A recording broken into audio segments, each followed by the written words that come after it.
Hi friends, ఈరోజైతే నేను మీకు జొన్న రొట్టెల్ని ఏ విధంగా చేసుకోవాలో చూపిస్తున్నాను.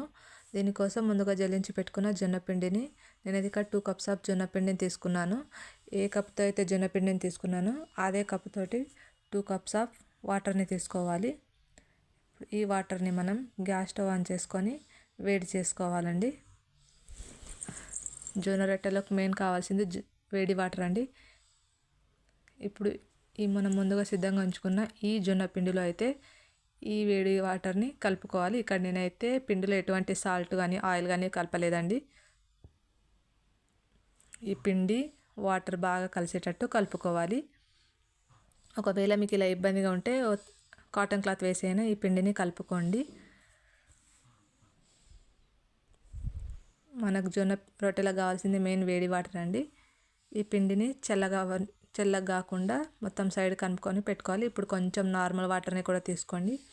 అలాగే గ్యాస్ స్టవ్ ఆన్ చేసుకొని పెనాన్ని కూడా వేడి చేసుకుందాం. ఇప్పుడు కొంచెం జొన్న పిండిని వేసుకొని కొంచెం వాటర్ తీసుకుంటూ మరీ మెత్తగా కాకుండా మరీ గట్టిగా కాకుండా సాఫ్ట్గా కలుపుకోవాలండి. నేనైతే ఇక్కడ గ్యాస్ బండ పైన చేస్తున్నాను. మీకు ఒకవేళ గ్యాస్ బండ చిన్నగా ఉంటే చపాతీలు చేసే స్టాండ్ పైన అయినా చేసుకోవచ్చు. చూసారా, ఇక్కడ నేను ఎలా అయితే కలుపుకుంటున్నానో అలాగే కలుపుకోవాలండి మీరు కూడా. ఇప్పుడు కొంచెం పొడి పిండి వేసుకుంటూ ఈ జొన్న రొట్టెలను అయితే చేతితోటి రౌండ్గా చేసుకోవాలండి. లెఫ్ట్ హ్యాండ్ సాయంతో, లేకపోతే సైడ్స్కి పగులు వస్తాయండి. చూసారా, నేను వేళ్ళతోటే అసలు ఎలా రౌండ్గా తిప్పుకుంటున్నానో అలాగే. ఈ పిండి అనేది ఫ్రెష్గా ఉంటే మనం చేతులతోటే ఈజీగా చేసుకోవచ్చు అండి. బయట షాప్లో తెచ్చిన పిండిలో అయితే జిగురు ఉండదు, అంత పర్ఫెక్ట్గా రావు. మనం మీలో పట్టించుకొచ్చుకున్న పిండి అయితే బాగుంటుంది. చూసారా, నేను చేతి వేళ్ళతోటి ఎలా అయితే కొట్టుకుంటూ తీసుకుంటున్నానో మీరు కూడా అలాగే చేసుకోండి. సైడ్స్లకి రౌండ్గా అనుకుంటూ చాలా ఈజీగా వస్తుందండి, కొంచెం ఓపిక తీసుకుంటే.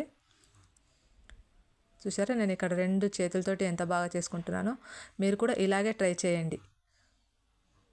చూసారా ఎంత బాగా వచ్చిందో. మీరు కనుక ఒకవేళ నా ఛానల్ని ఫస్ట్ టైం చూస్తున్నట్టయితే ప్లీజ్ సబ్స్క్రైబ్ చేసుకోండి అండ్ షేర్ చేయండి, ఓ లైక్ ఇవ్వండి. మీకు నా వీడియో నచ్చితే మీ ఫ్రెండ్స్ అండ్ ఫ్యామిలీకి షేర్ చేయండి. ఇలాంటి వీడియోస్ మీకు ఇంకా కావాలంటే కామెంట్ కూడా చేయండి. ఇప్పుడు ఈ రొట్టెని మనము మెల్లిగా చేతితో తీసుకోండి, వేడిగా ఉన్న పెనం పైన వేసుకోవడం. చూసారా ఎంత ఈజీగా ఎంత పల్చగా వచ్చిందో.